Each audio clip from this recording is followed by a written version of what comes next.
తెలంగాణలో స్థానిక సంస్థల ఎన్నికల నిర్వహణకు రంగం సిద్ధమవుతోంది. ఈ క్రమంలోనే ఇవాళ సీఎం రేవంత్ రెడ్డి పంచాయతీరాజ్ శాఖ అధికారులతో భేటీ కానున్నారు. ఈ భేటీలో మంత్రులు, కీలక అధికారులు హాజరు కానున్నారు. మరోవైపు ఎన్నికల సంఘం సైతం పొలిటికల్ పార్టీలతో అఖిలపక్ష సమావేశం నిర్వహించనుంది. పంచాయతీరాజ్ శాఖ అన్ని జిల్లాల కలెక్టర్లతో సమావేశం కానుంది.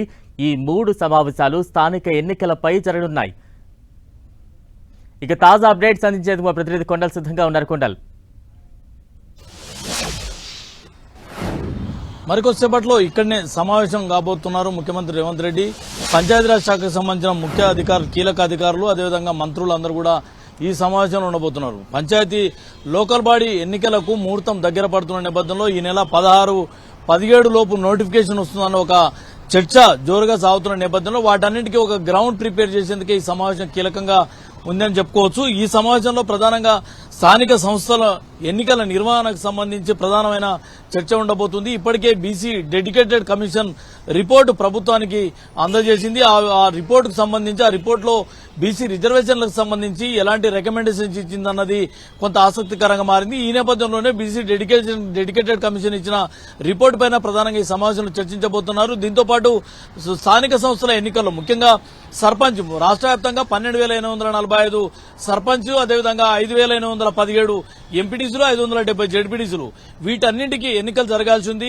అయితే వీటిలో వేటిని ముందు నిర్వహించాలన్నది కూడా ప్రభుత్వం ఈ సమావేశంలో కీలకంగా చర్చించే అవకాశం ఉంది. ముందుగా సర్పంచ్ ఎన్నికలు నిర్వహించుకొని తర్వాత ఎంపీటీసీ జెడ్పీటీసీలకు ఎన్నికలు వెళ్లాలా, లేదంటే ముందే ఎంపీటీసీ జెడ్పీటీసీ ఎన్నికలు నిర్వహించుకొని సర్పంచ్ ఎన్నికలు తర్వాత నిర్వహించాలన్న దానిపైన కూడా ఈ సమావేశంలో చర్చించిన తర్వాత ఒక క్లారిటీ వచ్చే అవకాశం ఉంది.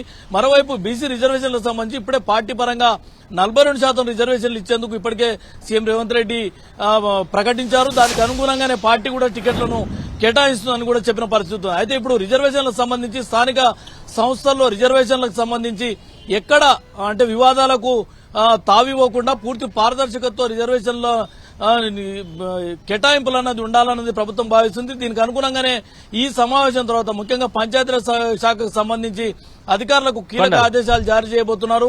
వార్డు స్థాయి నుంచి జడ్పీ చైర్మన్ వరకు రిజర్వేషన్ల కేటాయింపు అన్నది జరగబోతుంది. కాబట్టి కొంత పారదర్శకంగా ఉండాలని అధికారులకు కూడా స్పష్టమైన దిశానిర్దేశం చేయబోతున్నారు. కొండలంటే ముందు ఏ ఎన్నికలు నిర్వహిస్తారనే దానిపై ఒక ఉత్కంఠ అయితే కొనసాగుతోంది. ఈ రోజు ఈ భేటీలో, ఈ చర్చలో ఒక కొలిక్కి వచ్చే ఛాన్సెస్ ఉన్నాయంటారా?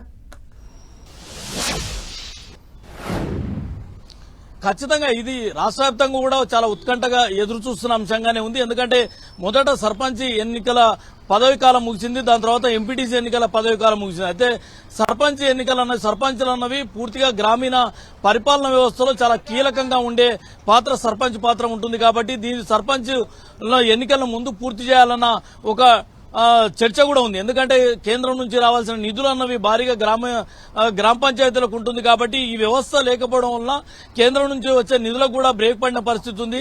ఇవన్నీ కూడా గ్రామాల్లో అభివృద్ధికి సంబంధించి కొంత ఆటంకం కలిగే అవకాశం ఉంది. కాబట్టి ముందు సర్పంచ్ ఎన్నికలు నిర్వహించుకొని వెళ్లాలా అన్న దానిపైన కూడా ఒక చర్చ అయింది. ఒకవేళ సర్పంచ్ ఎన్నికలు అంటే ఇండిపెండెంట్ గా పోటీ ఉంటుంది. అదే ఎంపీటీసీ జెడ్పీటీసీ ఎన్నికలు అయితే పార్టీ పరంగా పార్టీ సింబల్స్ మీద పోటీ చేయాల్సి ఉంటుంది. కాబట్టి రాజకీయంగా ఏది బెటర్ అన్న దాంట్లో కూడా కొంత దీంట్లో సుదీర్ఘమైన చర్చ జరిగే అవకాశం ఉంది. ఒక స్పష్టత వచ్చే అవకాశం కూడా ఉంది. Sunil, right, thank you Kondal.